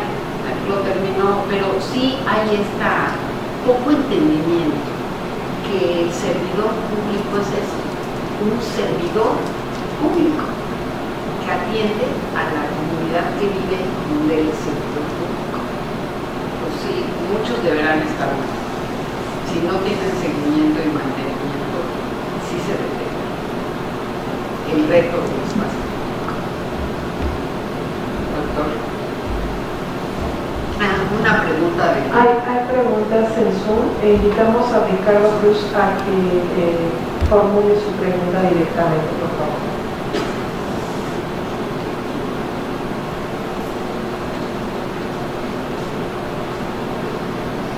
Bueno, me voy a permitir leerla, me parece que no. pregunta o no puede abrir su micrófono. Dentro de su gestión en la subsecretaría, realizaron proyectos arquitectónicos para refugios u otros espacios necesarios en los desastres naturales. ¿Qué piensa de estos? Saludos. Nosotros no construíamos los refugios, son refugios temporales y en ese momento los hacía el ejército y los manejaba el ejército, y la verdad es que eran admirables porque ponían techumbres, cobijas, o si no se utilizaban espacios ya construidos que se habilitaban como refugios. No construimos ninguno.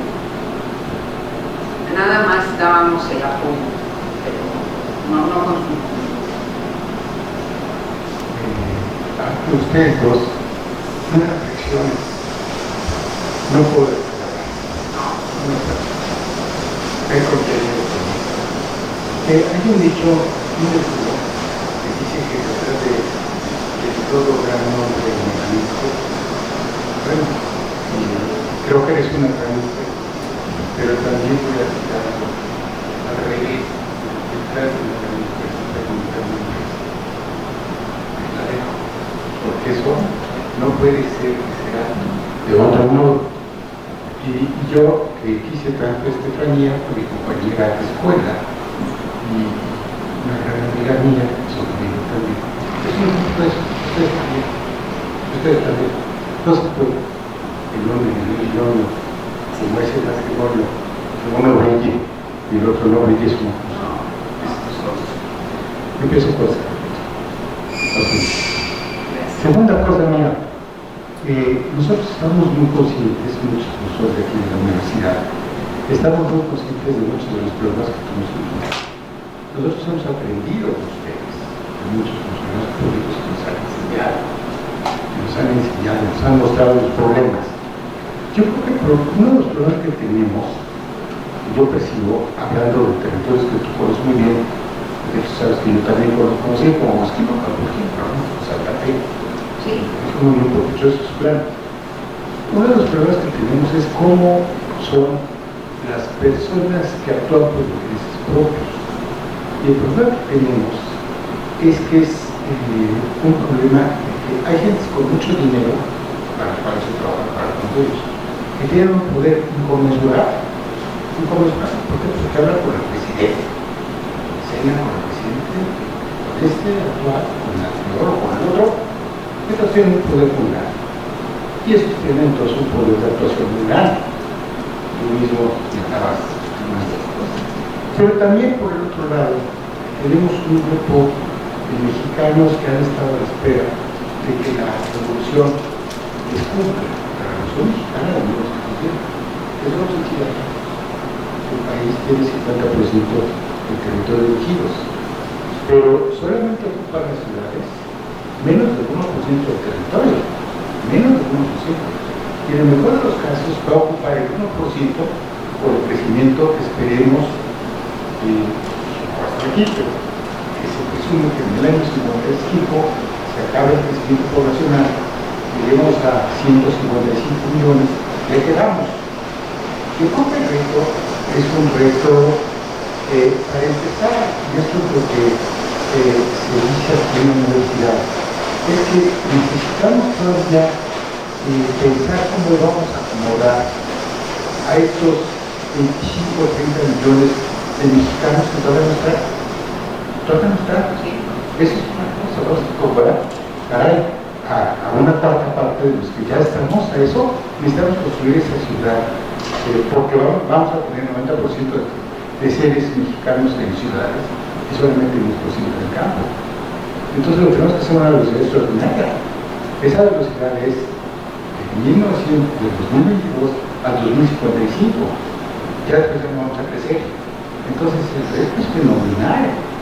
¿Cómo hacemos para acomodar a toda esa gente? Se necesita también.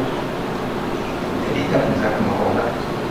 El problema que tenemos, hablando de los ejidatarios ahora, es que están muy interesados en que la revolución les haga justicia. Tienen razón, pero son unos cuantos nada más los que están alrededor de las ciudades. El resto no. Entonces hay que entender que que 1 millón de kilómetros cuadrados de ejidos solamente se van a beneficiar probablemente 10.000, 5.000 kilómetros cuadrados de hectáreas. Y el problema que hemos tenido es que los ejidatarios han contribuido de manera notable a la expansión esta de la que tú hablabas, de 7 veces, mientras el crecimiento es 7 veces el crecimiento territorial. Es una cosa que tiene que ver con la pobreza. Somos una producción de pobres, somos un país de pobres, cada vez más pobres, por la pandemia, por la economía, por las restricciones que tenemos en nuestros tratos como nuestros clientes en el extranjero. Entonces, sí es importante pensar qué hacemos en un nuevo contrato social. Necesitamos un nuevo contrato social. ¿Por qué? Porque sí podemos vivir. Yo llegué a vivir en una casa de 600 metros cuadrados. Ya no tengo una casa de 600 metros cuadrados. Tengo una casa de 180. ¿Correcto? Puedo vivir yo con mi esposa en una casa de 180 metros cuadrados. Y ahora nos vamos a reestructurar más. Podemos vivir menos, pero necesitamos el espacio público nórdico. Entre más densidad haya, se necesita más espacio público. Yo sí puedo vivir como los japoneses, creo, pero no estoy seguro. Pero creo que puedo vivir en una casa de 50, 60 metros cuadrados, muy bien diseñada. No me tengan más. Pero necesito un espacio público muy poderoso, en donde yo encuentro la extensión de mi casa afuera de ella. Y ahí hay un gran reto para los arquitectos. No necesariamente los urbanistas, porque nosotros nos dedicamos urbanistas, luego nos subimos de plano y estamos viendo la ciudad completa, el poblado completo, pero el detalle no. Y ahí es un proyecto donde yo me pregunto qué hacen los arquitectos, ¿dónde están? Estamos en una escuela de arquitectura, ¿dónde están? En el diseño del espacio público, porque el diseño de la calle, de la banqueta, de la coladera, de los semáforos, de todo eso, es un diseño pequeño comparado con lo que nosotros solemos tratar muchas veces. Yo en alguna ocasión te cargaste un proyecto brutal, una extensión brutal en Tabasco. ¿Qué hacemos para las inundaciones? Incluso tú tenías mucho miedo de que nos fueran a luchar porque no vamos a presentar el proyecto, para el revés. Y yo, desde entonces, me hago un experto entre comillas en agua. Entonces, estamos sacando temas de acá, de esta altura, cuando hay temas de este tamaño. ¿Cómo hacemos la vivienda de este tamaño? Tesla ahorita con esta vivienda pues se dobla, es un mecano, ¿verdad? De $10,000, ¿verdad? ¿Qué pasa si vienen y nos las ven? Vamos a estar curiosos. Ya la tienen, ni siquiera nos la podemos comprar.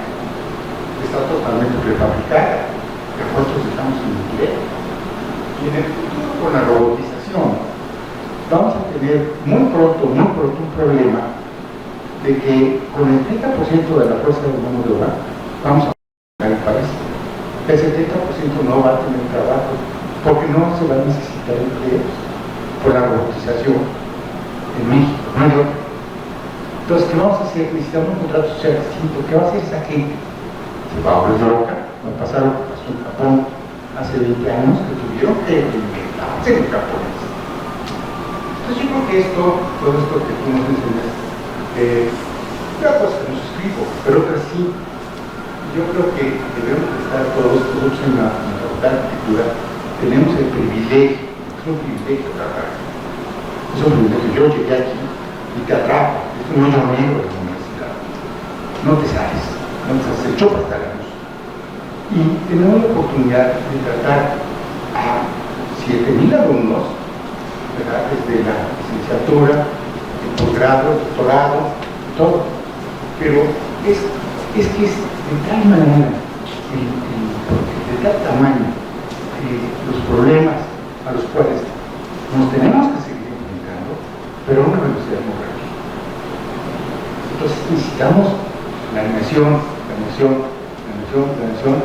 y como bien dijiste tú, lo suscribo completamente, hay que preguntarle a la gente, porque si no termina esto. es algo que a veces aquí en esta escuela a veces no se da, el entendimiento de todos los problemas.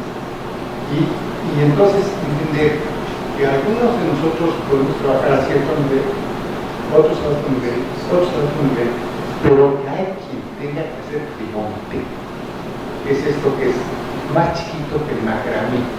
Eso lo aprendí en una situación de emergencia con mi suegro, que murió hace muchos años, que estuvo en Puebla en un hospital que tuvimos que estarlo cuidando, muy enfermo, y estábamos con otras gentes que estaban ahí. Y una señora que estaba con hacer un desastre, ¿no?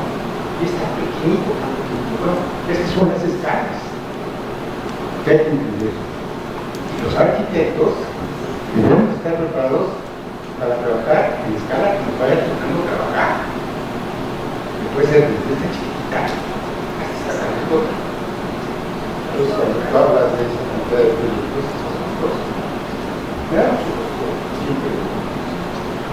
No, pues muchas gracias por el comentario. Sí, lo que podemos decir es que tenemos un reto importante en México, en muchas áreas, porque seguramente la parte del empleo, pues los arquitectos no tenemos la experiencia de cómo manejarlo. Podemos sugerir algunas teorías, pero no vamos a saber.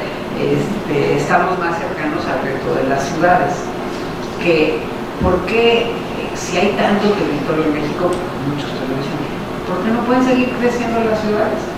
Bueno, porque desafortunadamente el territorio que requiere más mantenimiento y es muy caro mantenerlo, pues es el territorio de la ciudad. Y la ciudad, igual que el espacio público, si la dejas, se deteriora. Entonces tenemos que cuidar las ciudades, tenemos que cuidar toda la infraestructura de la ciudad, y porque también sabemos que en las ciudades más compactas se vive mejor. En las ciudades más compactas hay menos problemas. Ahora, más compactas con cierto nivel. También las hiperdensas son un problemón. Nadie defiende que quisiéramos hacer otro Hong Kong, ¿no? Otras ciudades de estas superdensas, no. Pero las ciudades de una densidad media, y tenemos el más claro ejemplo en las ciudades europeas, donde se vive muy bien, hay que tratar que sí tenemos todos que planear y todos que estar involucrados y pensar en esa densidad media o media baja, si le quieren llamar, de altura media y media baja, y de viviendas pequeñas. Y no hablé de viviendas porque, espérenme tantito, va a haber va a haber solo vivienda. El tema va a ser únicamente dos sesiones, no la siguiente, pero las dos siguientes van a ser solo sobre vivienda, con todas las alternativas que hay en el mundo de la vivienda, que ha sido otro mundo muy cercano a los dos.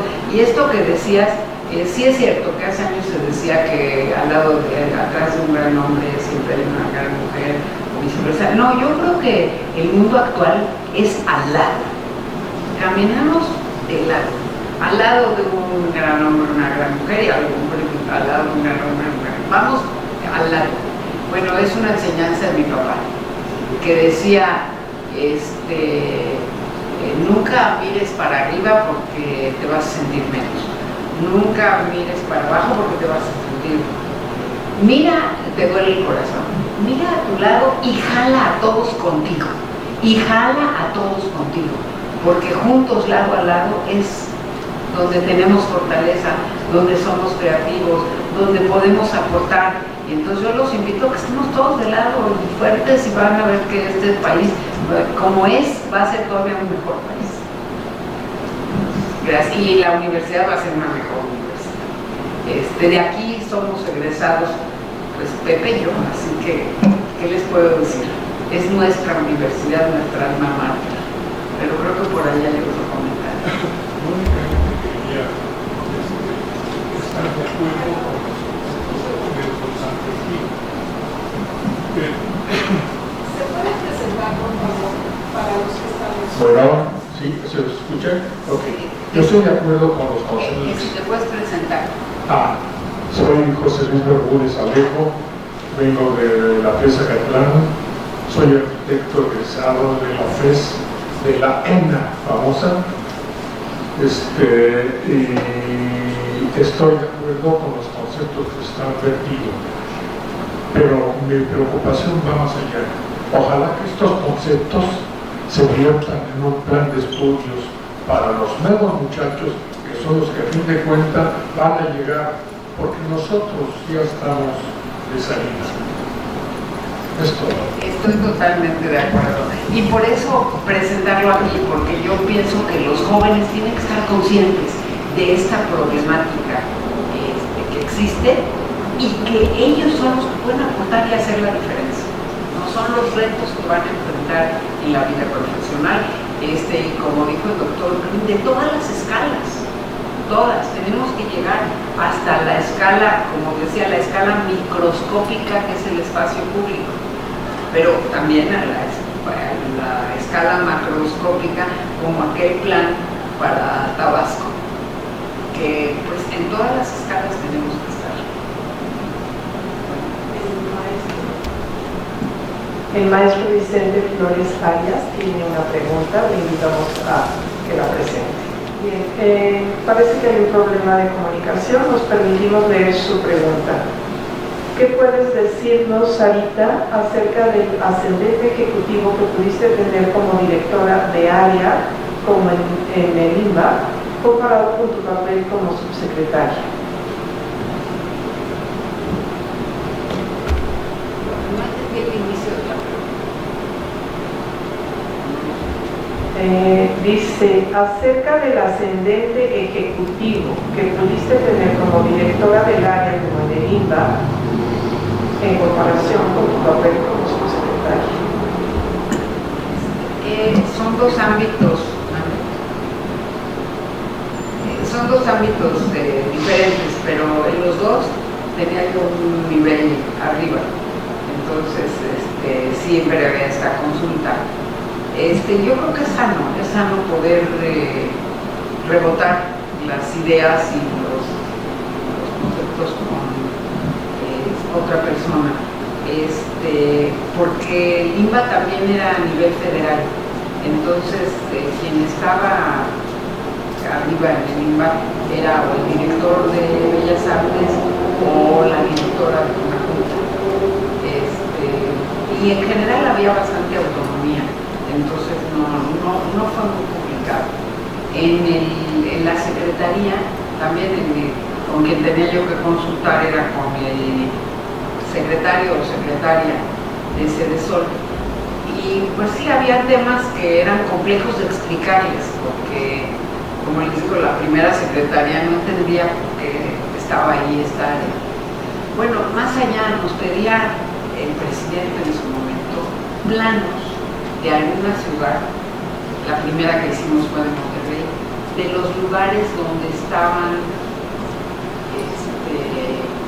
los puntos de riesgo. Y entonces pues hicimos, que imagínense, todo Monterrey en un plano de este tamaño, y poner dónde hay homicidios, dónde hay venta de droga, dónde hay asaltos a mano armada, donde todas las conductas delictivas. Entonces, el asalto a mano armada era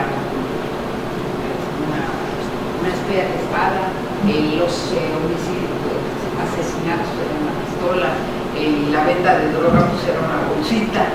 Hicimos todos los símbolos. Y ella me decía, es que yo no entiendo tus simbolitos, ¿qué quieren decir tantas velas? Y analízalas, aquí está un listado de qué quiere decir cada una. Dice, no entiendo por qué tantos simbolitos. Porque son conductas delictivas diferenciadas y que además su atención en el territorio es diferenciada. Y la gente de seguridad sí la entendía muy bien. Entonces, pues había que trabajar con estos símbolos. Entonces, sí, el tema de planos, lo que indicamos en los planos, hay que educar al funcionario público para que lo entienda.